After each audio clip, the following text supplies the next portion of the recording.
मुझे ऐसे इंटरनेशनल हालात में कच्छा पहने बर्फ की सिल्ली पर लेटे हुए देख श्रेया और अथर्व के तोते उड़ गए।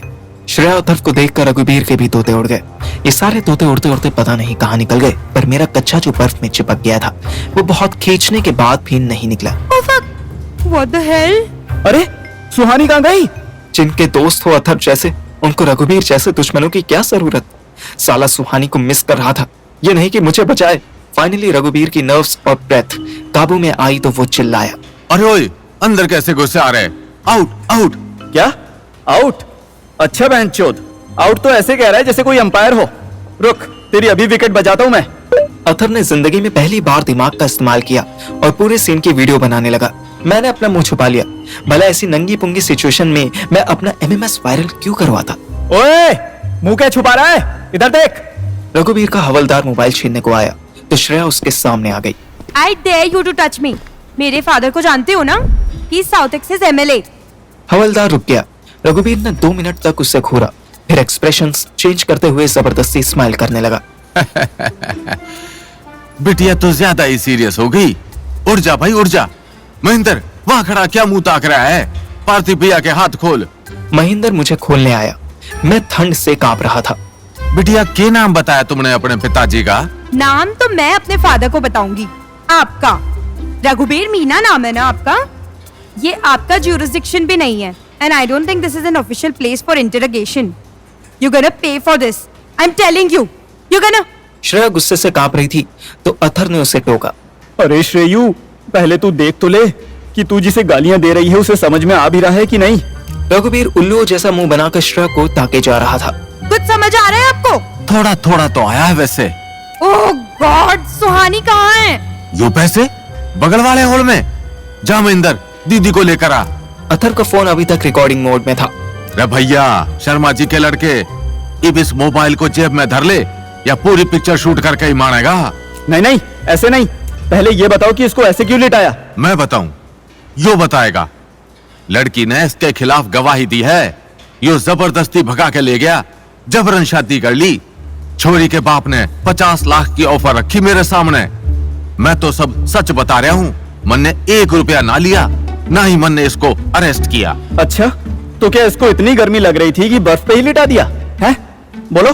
फोन बंद करे तू तो बताऊं, यूं तो ना बताऊंगा। जा, जो करता बने कर ले। यूं भी अब नौकरी तो बचने की ना है। श्रेया की आंखें बड़ी हो गई। सुहानी मेरे अगेंस्ट विटनेस बन जाएगी, ये बात वो सपने में भी नहीं सोच सकती थी। तुम वीडियो मत बंद करना, मैं सुहानी को लेकर आती हूँ। श्रेया रूम से बाहर निकल गई। उसके जाते ही अथर्व ने फोन जेब में रख लिया, पर रिकॉर्डिंग ऑफ नहीं की। अब बता, क्यों इसकी आइसक्रीम जमाना चाहता है तू? क्योंकि इस भोसड़ी के ने मन ने घर में घुस के मारा था। यो जाट भर का छोरा मन ने अपने बाप की धौंस दिखा रहा। जी मैं तो आया कि इसका सच में एनकाउंटर कर दूं। फिर किया क्यों नहीं? मैंने तुरंत अथर्व की तरफ देखा। साला कैसा दोस्त था ये। क्योंकि फिर मजा ना आता। मजा लेने में लोड़े लग गए मेरे। कोई ना, आज फिर इसे एमएलए की अप्रोच ने बचा लिया, लेकिन कब तक बचेगा? मैं कांपते हुए अपने कपड़े पहनने लगा। ठंड से बुरा हाल था। तभी श्रेया सुहानी को भी ले आई। सुहानी का रो रो के बुरा हाल था। श्रेया आते ही चिल्ला पड़ी। वो जितनी ज्यादा गुस्से में होती थी, उसकी उतनी ज्यादा अंग्रेजी निकलती थी। You are impossible, mister. Sure, impossible. अरे अब क्या किया इसने? तुम्हें पता है क्या किया है इसने? अरे हाँ यार, नहीं पता, तभी तो पूछा ना कि क्या किया इसने। रघुबीर कोने में खड़ा होकर मुझे दांत दिखा रहा था। मैं अब भी नॉर्मल नहीं हो पाया था। He forced Suhani to sign a document which says she was abducted by Parthiv. What the hell? अरे कितना भी फोर्स क्यों ना किया हो, लेकिन इसने साइन क्यों किए? मुझसे बोला कि इसमें ये लिखा है कि मैं अपनी मर्जी से जा रही हूँ। तू पढ़ तो सकती थी ना, तूने बिना पढ़े ही साइन कर दिए। सुहानी ने मेरी तरफ देखा। मैंने उसे 3 बार बोला था कि जब साइन करना बिना पढ़े मत करना, पर फिर भी नहीं मानी। रघुबीर अभी हंस रहा था, पर उसकी हंसी रोकने के लिए मेरा बैकअप प्लान भी फाइनली पहुंच ही गया। लास्ट टाइम जब रघुबीर मुझे जीप में बाहर के पुलिस स्टेशन ले गया था, तब मेरी पड़ोसन तृप्ति _ ने अपने सोशल मीडिया कॉन्टैक्ट से मुझे बचाया था। तभी मैं समझ गया था कि इन पुलिस वालों को कोई दबा सकता था, तो वो लॉयर्स थे या वीडियो कैमरा वाले। अब लॉयर्स को तो मैं जानता नहीं था, पर सोशल मीडिया इन्फ्लुएंसर्स को मैंने स्टैंड बाय पर रखा हुआ था। वैसे मैंने 5 बुलाए थे, लेकिन व्यूज के लालच में बाहर आ गए थे। उन्होंने रघुबीर पर घटिया सवालों के ऐसे भाले फेंकने शुरू किए कि बेचारा बैकफुट पर आ गया। उसने सुहानी की स्टेटमेंट हमें इस कंडीशन पर लौटा दी कि हम ये वीडियो सोशल मीडिया में नहीं डालेंगे, उसकी कोई कंप्लेंट नहीं करेंगे। मेरी तरफ से तब अथर्व ने हाँ कर दिया और हमें छुड़ा लिया। पर ये साले रील से कहां मानने वाले थे। इन्होंने खंडर से निकलते ही तहलका मचा दिया। हम चारों दोस्त ना चाहते हुए भी मिलियंस में फेमस हो रहे थे। मैं कार में पीछे वाली सीट पर बैठा था।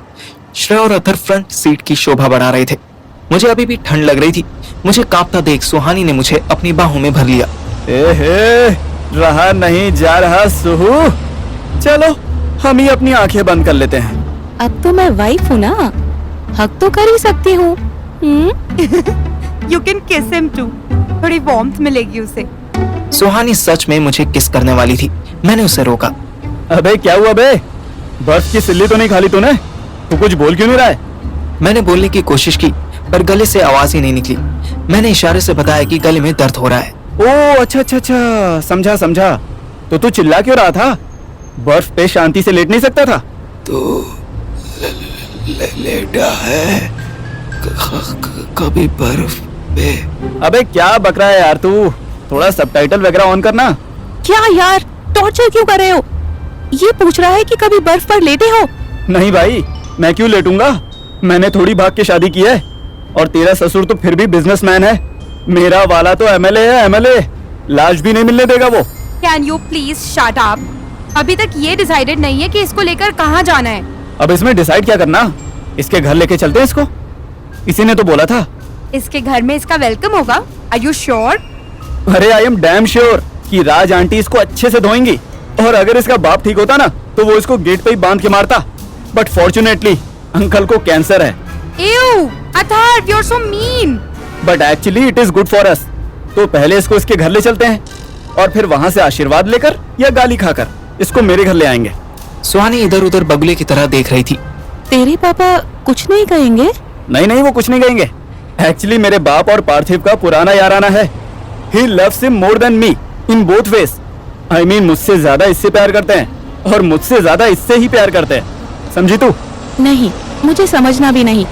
बट अगर ऐसा है तो हमें पहले तेरे घर ही चलना चाहिए ना। ऑलरेडी इनकी हालत खराब है।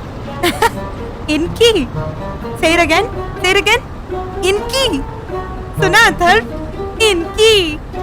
तुम भी ना यार, जो बात मैटर करती है उसको डिस्कस करो ना। मेरी लेने में क्यों लगे हो? अरे यार, तेरी हम कैसे ले सकते हैं डार्लिंग? क्योंकि तेरी बुकिंग तो पार्थिव ने कर ली है ना। Shut up, Atharva. वो सही कह रही है। Why don't we go to your house first? अरे बिकॉज ही ओनली सेड ना कि मुझे मम्मी को फेस करना है। मैं भी हाँ में सर हिलाने लगा। पता नहीं एक बुक के चक्कर में मैं और कितना पागलपन करने वाला था। पर फिलहाल मैं डिटरमिन्ड था कि पहले तो मैं अपने ही घर जाऊंगा।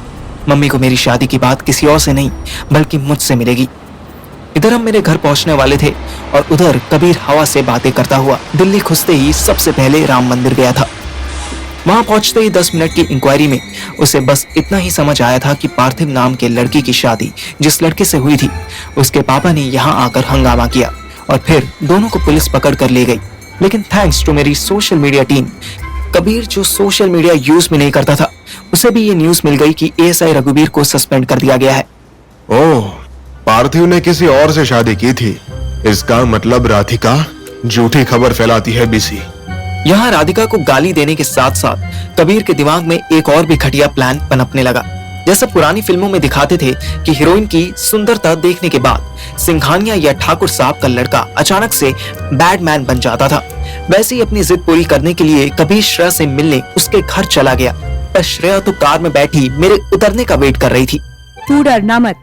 जा मम्मी के पैर छू, फादर से मिल, एंड इफ दे आर्ग्यू और get violent, come outside immediately.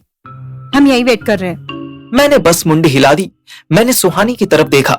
उसने हाँ में मुंडी हिलाई और साड़ी के पल्लू से सर ढक लिया। वो इस वक्त दुनिया की सबसे खूबसूरत लड़की लग रही थी। हम दोनों घर के अंदर पहुंचे। मम्मी हमारे सामने स्माइल करती हुई आई। सुहानी को देखते ही उनकी स्माइल गायब हुई और मेरे कान पर थप्पड़ पड़ गया।